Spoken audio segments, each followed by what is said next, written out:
নমস্কার বন্ধুরা, বুবুল লাইফস্টাইলে তোমাদের স্বাগত। আজকে আমি রান্না করব এই ইলিশ মাছটা। তো ইলিশ মাছটা হচ্ছে দিনাটা ঘুরতে গেছিলো, তো আমার বাপের বাড়ি থেকে নিয়ে এসেছে। তো এটা আমাদের দোকানের মাছ। যাই হোক, তো বন্ধুরা আজকের মেনু হচ্ছে এই ইলিশ মাছটা রান্না হবে। তো দেখো, সবাই তো ইলিশ মাছ ভাপা খায়, পাথরি খায়, অন্য টাইপের খায়। আমার মনে হয় আমি একটু অন্য টাইপের খাই, এই টাইপের আমি দেখি না যে এই টাইপের বানাতে। তো আমি সেটাই শেয়ার করব যে আমি কিভাবে বানাই সেটা আর কি। তো মাছটা তো কেটে নিচ্ছি, তোমরা তো দেখতেই পাচ্ছ কত বড় মাছ, আমার হাতে আমি ধরতে পারছি না।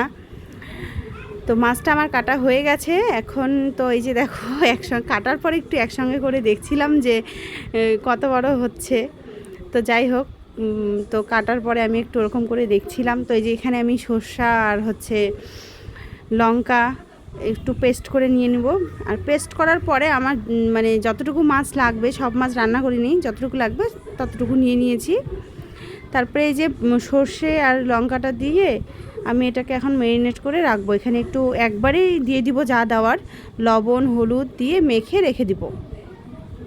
তারপরে এই যে মাখছি, মাখা হয়ে গেলে, এই যে মাখা হয়ে গেছে, এখন আমি কিছুক্ষণ রেখে দিব। ততক্ষণ আমার শাশুড়ি তো ইলিশ মাছ খাবে না, তো অন্য কিছু আমি রান্না করছিলাম। তারপরে ওটা রান্না হয়ে গেছে। তারপরে কড়ার মধ্যে আমি তেল দিয়ে দিয়েছি, তেলটা গরম হয়ে গেছে, তোমরা দেখতে পাচ্ছ একটু একটু করে ধোয়া উঠছে। তারপর তারপর সব মাছ এক এক করে আমি দিয়ে দিচ্ছি। তারপরে এই যে দিয়ে দিচ্ছি।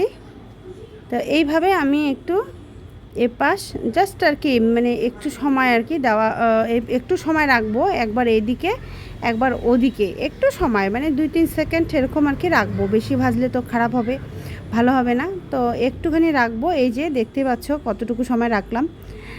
তারপর এই যে একটু উল্টায় নিব, সব মাছগুলো এক এক করে আমি উল্টে নিচ্ছি। একটু লেগে গেছে, এতটাও আর কি হবে না, তো যেন না লাগে কড়াইতে, যেন না লাগে সেভাবে করতে হবে। আজকে খুব সুন্দর দেখতে আমার ভালো লাগছে।